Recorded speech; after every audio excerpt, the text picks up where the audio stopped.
يا أيها الذين آمنوا إذا نودي للصلاة من يوم الجمعة فاسعوا إلى ذكر الله وذروا البيع ذلكم خير لكم إن كنتم تعلمون. إن الحمد لله نحمده ونستعينه ونستغفره ونؤمن به ونتوكل عليه ونعوذ بالله من شرور أنفسنا ومن سيئات أعمالنا من يهده الله فلا مضل له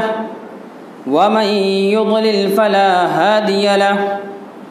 وأشهد أن لا إله إلا الله وحده لا شريك له وأشهد أن محمدًا عبده ورسوله. أما بعد فإن أصدق الحديث كتاب الله وأحسن الهدي هدي محمد صلى الله عليه وسلم وشر الأمور محدثاتها وكل محدثة بدعة وكل بدعة ضلالة وكل ضلالة في النار. فأعوذ بالله السميع العليم من الشيطان الرجيم. يا أيها الذين آمنوا اتقوا الله حق تقاته ولا تموتن إلا وأنتم مسلمون. يا أيها الناس اتقوا ربكم الذي خلقكم من نفس واحدة وخلق منها زوجها وبث منهما رجالا كثيرا ونساء واتقوا الله الذي تساءلون به والأرحام إن الله كان عليكم رقيبا. يا أيها الذين آمنوا اتقوا الله وقولوا قولا سديدا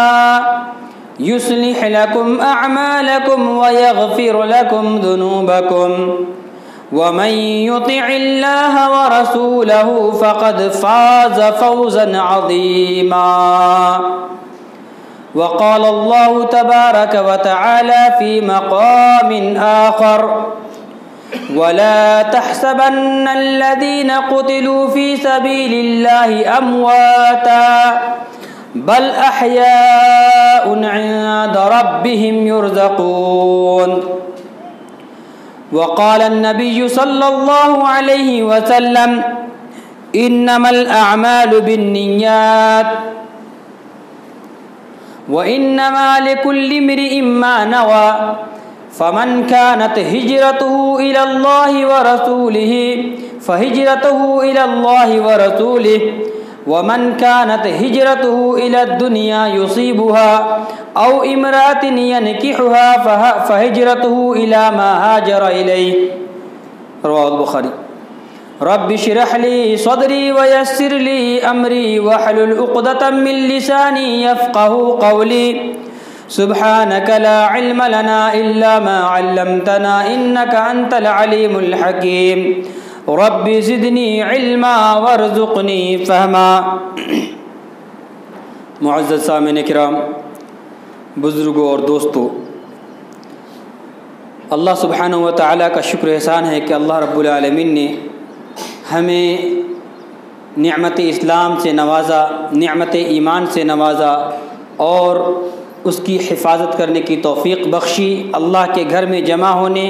اور اللہ کی عبادت کرنے کی توفیق بخشی. فللہ الحمد ولہ الشکر. محترم سامعین، اللہ رب العالمین نے نبی صلی اللہ علیہ وسلم کو اپنے لیے چنا، صحابہ کرام کو اللہ کے نبی صلی اللہ علیہ وسلم کے لیے چنا،